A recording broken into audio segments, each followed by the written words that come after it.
Eu acho um adversário difícil. Na minha avaliação, é um adversário difícil. Inclusive, o sorteio foi na segunda-feira, né? No domingo à noite, às 10 horas da noite, eu assisti o jogo entre Atlético Nacional de Medellín, o adversário, Jesus, contra quem que foi? Jogou em casa, foi um jogo 0-0. Característica de futebol colombiano, de muita força, velocidade, tem um jogador 10 que tem uma qualidade aí já mais de cadência muito boa. Eu vejo dos possíveis adversários que São Paulo tinha, dos estrangeiros, os adversários estrangeiros, dos piores, um dos piores. Mas tem a questão histórica, né, de 2016, que nós fomos literalmente assaltados lá na Colômbia. Isso aí também pega um pouco com o torcedor, mas eu vejo um adversário complicado, Arnaldo. A gente fica aí na dependência da volta de jogadores importantes, né, da recuperação deles nesse período do Mundial de Clubes, que eles consigam se recuperar, principalmente o Marcos Antônio. Eu acho que depois da saída do Marcos Antônio, o rendimento do time de São Paulo caiu muito. Ele com a sequência, né, a gente falava bastante aqui, ele com sequência, ele teve um rendimento muito grande, ditou ritmo de meio de campo, comandou o meio de campo do São Paulo, e na ausência dele, o rendimento desse meio de campo caiu muito, né? Então, eu vejo um adversário difícil, um adversário que eu vejo um equilíbrio nessa disputa de 180 minutos, Arnaldo. E você, Ivan, o que você achou do Nacional de Medellín? Eu acho que é um adversário que pode complicar para o São Paulo, sim, pela organização do time. De repente, o Atlético Nacional perde o Inestrosa, que é o melhor jogador deles, né? Pode, inclusive, ser negociado com o Botafogo. Eu li agora recentemente. Vai, Textor! Então, só que, de repente, se passa pelo Atlético Nacional, pode enfrentar o Botafogo do Inestrosa na frente, né? Aí já não adianta muito. Vai não, Textor. Não tem pra onde correr, né, cara? Que coisa. Exatamente.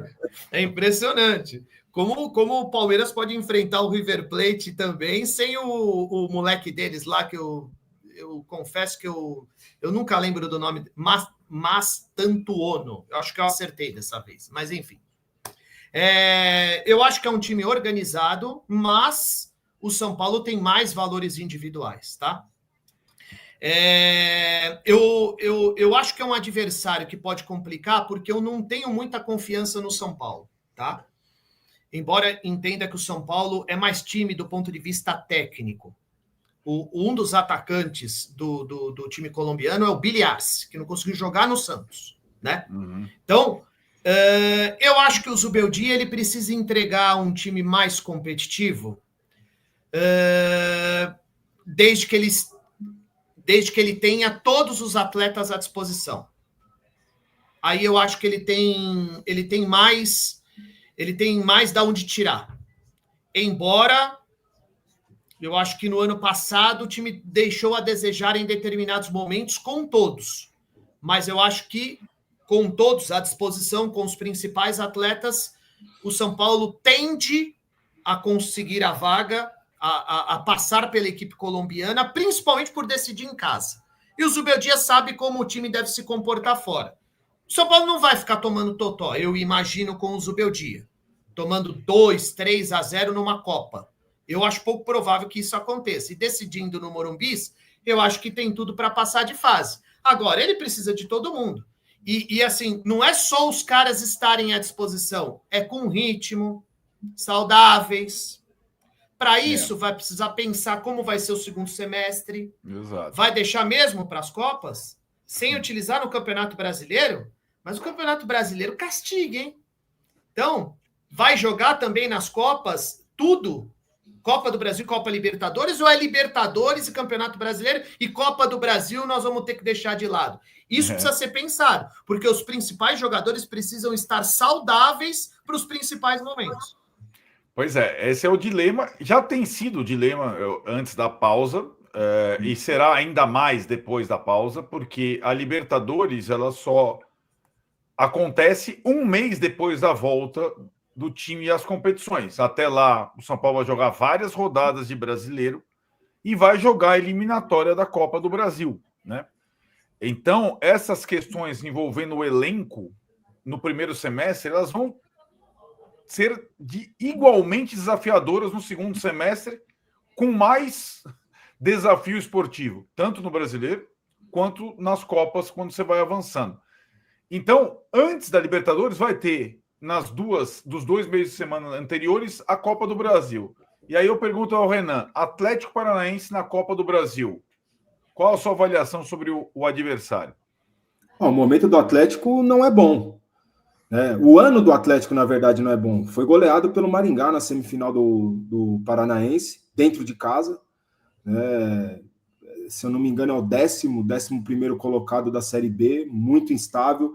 A pressão que era feito até pouco tempo atrás dentro da Arena da Baixada não acontece mais. Eu vi alguns jogos esse ano, e o exemplo que eu dei contra o Maringá, com todo respeito ao Maringá, mas tomar de 3 dentro de casa do Maringá numa semifinal de Paranaense era impensável há pouco tempo atrás, e tem acontecido.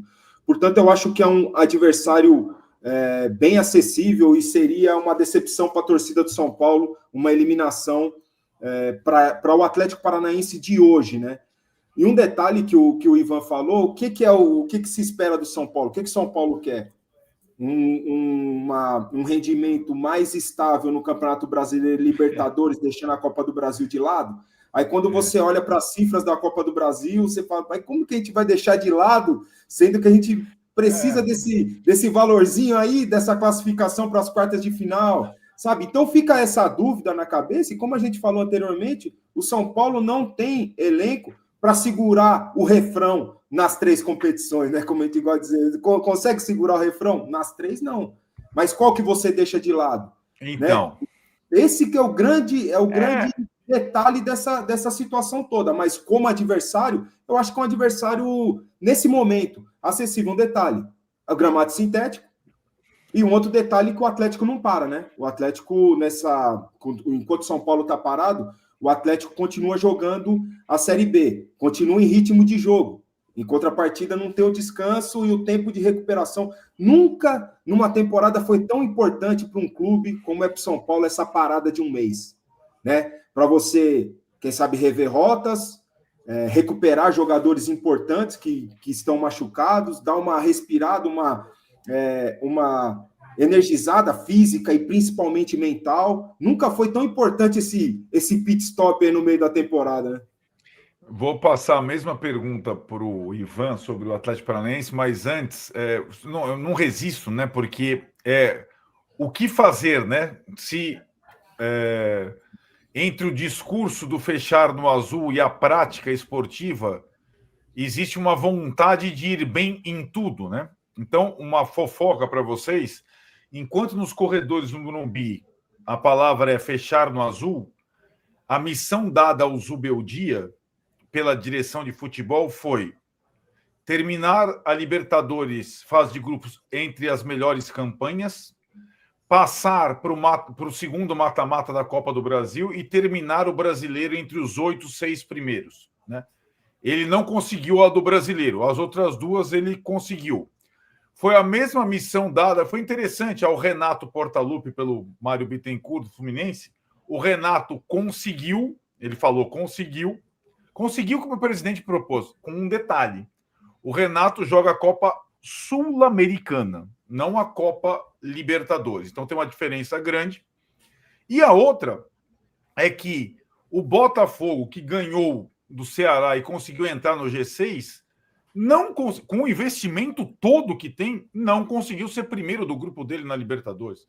Estou falando de times que têm a capacidade de investimento. O Flamengo não conseguiu terminar em primeiro no grupo dele na Libertadores, né? Então, como disse o Ivan, a distância entre a realidade econômica do São Paulo e o time atual e as pretensões da direção de futebol é uma distância muito grande.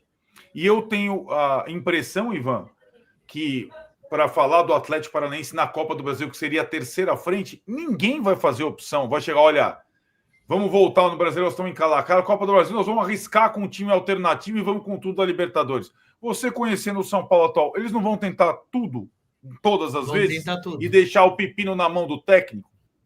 Eu estava aqui fazendo um exercício rápido, montando o time que a gente pode imaginar titular do São Paulo e o reserva, né? Só para a gente ter uma ideia, né?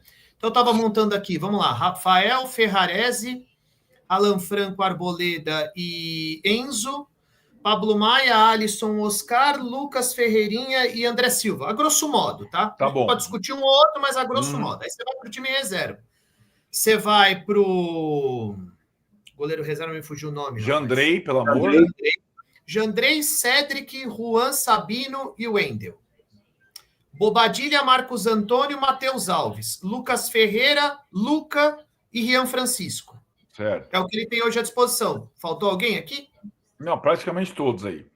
Rodriguinho ali. Uma opção ou outra, tá? Exato. Uma opção ou outra ali que você vai pensar na base, nada além disso, né? É o que ele tem hoje para conseguir estabelecer um rodízio. Em três frentes. Em 3 frentes. Eu acho muito difícil. Eu acho que tem que jogar limpo. Eu, particularmente, focaria no Campeonato Brasileiro, tá? No Campeonato Brasileiro e na Copa Libertadores. Pensando no brasileiro, não só em ficar no meio da tabela, não. Acho que dá para pensar em tentar depois ficar torcendo para cair no colo uma pré-Libertadores. Porque se não ganha Libertadores, eu acho que dificilmente São Paulo vai jogar a competição internacional no ano que vem. Isso então, que a gente discute toda semana aqui, Ivan. O São Paulo tem que estar todos os anos na Libertadores. Qual que é a forma mais fácil? Via brasileiro. Só brasileiro. Que... outros, é só ganhando o título. Só que isso exige, antes de ter começado a frente tripla, planejamento. E aí, quando você vai aos aflitos com uma chuva torrencial, com seu time inteiro titular, e tem dois dias e meio depois o jogo com o Mirassol no Brasileiro, e você arrebenta o time nos aflitos em detrimento... Você não fez a opção da Copa do Brasil no início, o que seria mais fácil. O São Paulo fez outros anos. A Copa do Brasil é o nosso terceiro torneio. Aliás, o que está dizendo que fará o Flamengo, né? A ver se vai fazer contra o Atlético Mineiro. Que nós vamos com o nosso time reserva na Copa do Brasil, porque é o terceiro torneio em importância. Né? Aí tem uma pegadinha. Qual é? Se o São Paulo passa do Atlético Paranaense e no próximo sorteio ele encara um rival, vai tudo por água abaixo, porque aí não tem como poupar contra rival. Exato, que é o Corinthians, o Palmeiras contra o Corinthians, né? O Exato. Palmeiras não então, ou tem na cabeça, talvez, do Cartola, uma outra coisa. Putz, se passa pelo Atlético Paranaense, vai que o CSA elimina o Vasco e cai o CSA na próxima fase, de repente vai limpando tal. Então, essa tentação de não abrir mão de nada, né? E aí você vê, e é interessante você fazer o raciocínio do time titular e time reserva, como a possibilidade de revezamento do São Paulo é pequena. Isso se o Juan ficar, se o Alves ficar, se o Ferreirão ficar, o Marcos Antônio, se o Marcos Antônio ficar, né? Se ninguém for vendido. Se ninguém for vendido, né? Então, exatamente, é um cobertor muito curto que jamais houve. Então, a gente pegando lá o começo aqui do debate, da entrevista do Casares, esse ano que está completando agora, no meio do ano, o São Paulo nunca teve um elenco tão curto, com tanta restrição para investimento, né, em jogador. Né? O São Paulo está raspando a categoria de base, gente. Está jogando isso tudo sem contar com uma lesãozinha, né? Pois é. Né? Se todo mundo conseguisse recuperar bem pra caramba, igual o Ivan citou o Lucas, que o Lucas não tem ainda a previsão de que logo que volte o futebol aqui no Brasil, ele esteja pronto. Então, é um aí que você já tá na dúvida se vai poder contar com ele desde o início. Exato. Né? Em relação à base, né? Os 4 principais jogadores da Copinha já estão jogando no profissional e agora tem o reserva do Rian, o Paulinho. Todo mundo está no time já. E aí uma boa notícia de hoje, a notícia da... Temos que dar boas notícias também. A notícia da quinta-feira é que o Marcos Antônio voltou aos treinos no campo. Né? E existe uma pequena possibilidade de ele estar à disposição para o jogo com o Vasco, que é tudo antes da parada, e é um jogo que se tornou fundamental. É um confronto direto contra... Mas daí você... Por que o Marcos Antônio voltou, o Oscar não voltou, se a lesão do Marcos Antônio era mais séria? Por conta da capacidade de recuperação, da idade. É o que a gente está falando, certo? Ele teve o estiramento grau 3. O Oscar teve um edema na coxa que ele já tinha, um incômodo e tal. Essa Arnaldo, isso é o que falam, né, Arnaldo? Tem que ver se de fato teve. A única coisa que eu não vou concordar no planejamento do São Paulo é que ele despejou uma energia considerável no Campeonato Paulista e ele não podia fazer isso com o elenco curto que ele tem. Ele não podia fazer isso. Elenco curto envelhecido também, né, Ivan? Exato. São jogadores, a sua maioria, com mais de 30 e poucos anos. Até no desespero, naquela excursão para Brasília lá, porque o time não rendeu, teve que repetir o time no jogo seguinte, lembram? Pelo Clube Inter de Limeira, se eu não estou enganado. E aí, aquilo já não estava no planejamento. Esticou a corda. Você não pode. Você tem um elenco curto. Você olha para o calendário. Qual é a competição menos relevante? O Campeonato Paulista. Você não pode despejar energia nesse campeonato e comprometer o restante. Perfeito. Eu acho que o São Paulo despejou muita energia no estadual. Aí, direção de futebol. De novo, é mais ou menos a mesma coisa. Direção de futebol. Zubeldia até fez a pergunta, falou a colocação para a imprensa no final do ano passado. Eu nunca disputei o campeonato estadual aqui. Vou pedir orientação. Terminar com uma das melhores campanhas para ter a vantagem de possivelmente conquistar o título paulista. Os caras não abrem mão de nada. Eles não chegam, meu filho, faça o seguinte, use a base. Você sabe o que os caras quiseram? Eles quiseram ganhar a Copinha, ganhar o Paulista, ganhar a Copa do Brasil, ganhar a Libertadores. Só não dá para ganhar o pontos corridos, porque daí aí não dá. Realmente, aí contra o Palmeiras. Mas a missão do São Paulo foi ganhar Copinha, ganhar Paulista, ganhar Copa do Brasil, ganhar Libertadores com um elenco desse, gente. Por isso que a dívida está quase em 1 bilhão. Pois é. E aí os garotos, não na pré-temporada, foram jogar a Copinha, né? E aí, cara, de fato, esquizofrênico para o torcedor, é difícil para o torcedor entender. Mas aí, voltando ao jogo do Vasco, que se tornou um jogo importante, fundamental, o São Paulo vai ter aí as voltas do Alisson e do André, que estavam suspenso. Talvez o Marcos Antônio com opção, mas aí, jogue quem jogar, o São Paulo precisa vencer esse jogo.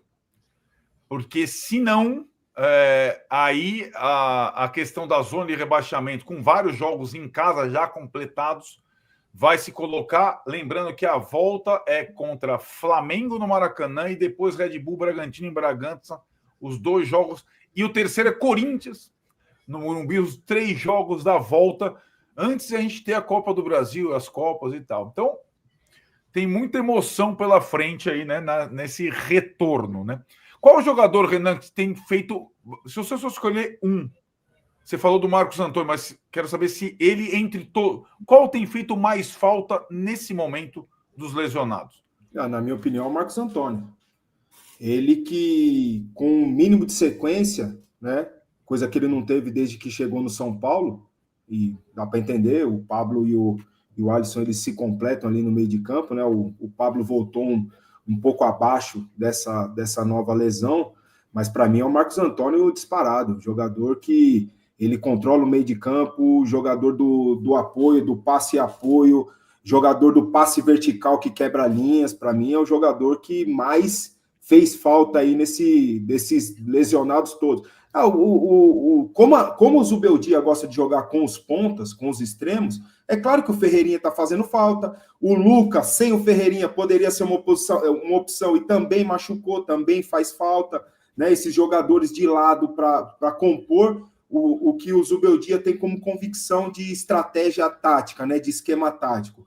Mas, na minha opinião, o cara que mais faz falta onde você ganha os jogos é no meio de campo. Quem controla o meio de campo num jogo de futebol, né? Quando acabar o programa aqui, eu quero ali ver o jogo da Espanha, que eu vi só o resultado, tá 2-0. Com certeza está controlando o meio de campo. Eu vi a escalação de um time e a escalação do outro. Com certeza está controlando o meio de campo. A partir do momento que você consegue fazer isso, você tira a pressão do adversário, você mantém a posse de bola, você se desgasta menos e, consequentemente, com a bola você tem a opção de armar as jogadas, criar, gerar opções de gol, oportunidades de gol. E é isso que eu acho que o Marcos Antônio faz com muita qualidade.